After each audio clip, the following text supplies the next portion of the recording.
जय Bhim public, तुम्ही कशा आहात? सर्वजण मजेत ना? तर मी तर खूप छान आहे आणि आमच्या इकडे पाऊस जास्तच पडायला.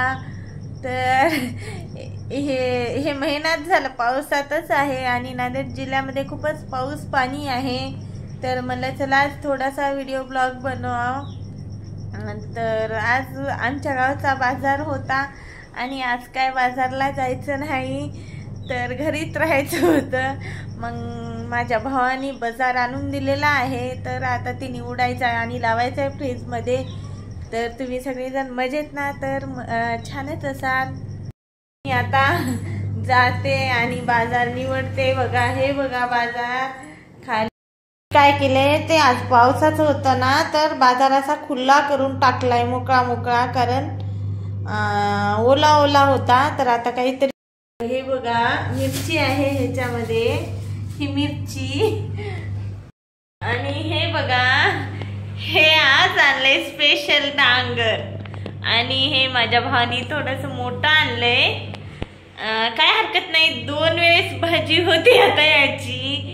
तर खूपच छान आहे आणि मोठं आहे. आणि डांगराची भाजी आमच्या घरच्यांना खूप आवडते. तर तुमच्या इकडे काय म्हणतात? आमच्या नांदेड जिल्ह्यात आणि महाराष्ट्रात तर याला डांगरच म्हणतात, भोपळा नाही. भोपळा ते गोड असतो आणि हे जरा भाजीच असते, भाजी करायची याची. आणि माझ्या घराने भांडेही आहेत पडलेले, आता घासायचे. आणि हे बघा बाजार निवडायचा आहे. तर छान छान कोथिंबीर आणलाय. आणि ह्याच्यामध्ये काय आणलाय बघू, ह्याच्यामध्ये चवळीची शेंग आणलाय, छान आणलाय. आज नाही गेलो ना मी.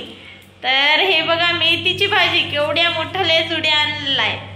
आणि भाजी छान आहे. एवढ्या पावसाळ्यात कोणाच्या शेतात भेटली की काय माहित नाही. एरवी नसते पावसाळ्यात ही भाजी. राहिली तरी पण शेपू ते अशा असतात, पण तेही खूपच खराब. तर एवढी छान आहे, कुठंच किरकं पान नाही, काही नाही, मस्त आणलाय. तर असा माझ्या भावानी खूप छान बाजार केलाय. अशा ना मोठ्या मोठ्या 2 जुड्या आणलाय.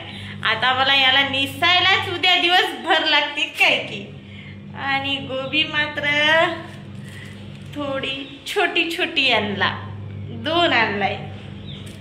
आणि टमाटे छान आणलाय, कांदा लसूण असं. आणि त्यातला एवढा बाजार बंद झाला, कारण आम्हाला 2-4 दिवस गावालाही जायचंय बाहेर.